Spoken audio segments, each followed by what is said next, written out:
Amen. To have the mayor here and to have the sheriff here, that's an honor, because back in the day they'll be locking us up.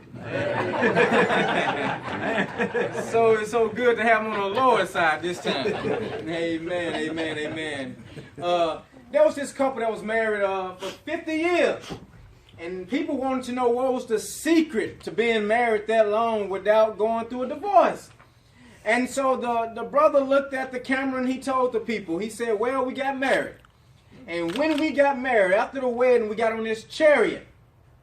And the horse was walking for 5 miles, and automatically the horse stopped. My wife got off the wagon, and she looked at the horse and said, all right now, strike one. Got back on the wagon, a couple miles. The horse did the same thing. She got off the wagon, looked at the horse and said, strike two.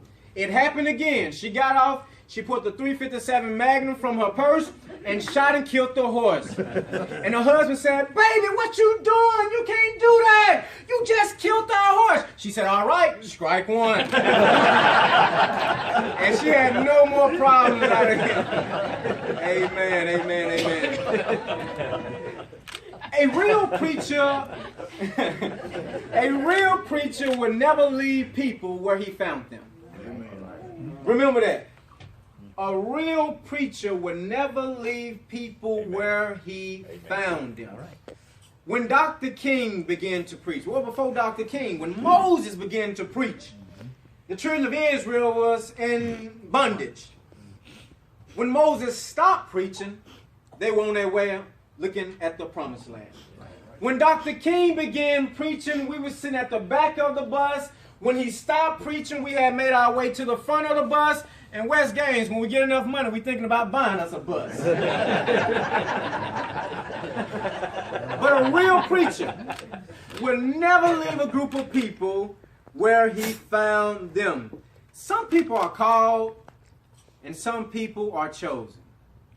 Some people are meant to change a group of individuals, and some people are meant to change the world. On this morning, as we reflect on Dr. King's life, I want you to reflect and look at yourselves. What did Dr. King do in his lifetime that can help you with your dream and your vision? I believe in my heart that everyone that God has created, he has created with a divine purpose, a dream, and a destiny. But so many times we see so often, people are born, they make a living, and they die, but they never learn how to live out their dreams. And that's why I heard Dr. Les Brown say that the graveyard is the most wealthiest place on earth. You have books that was never written, movies that were never put in play, albums that were never recorded, dreams that were never seen by the world, because God gave it to someone, but they slept on it. So ask yourself on today, would you go to the grave with the thing that God has put within you? Or would you give it to the world so the whole world may see?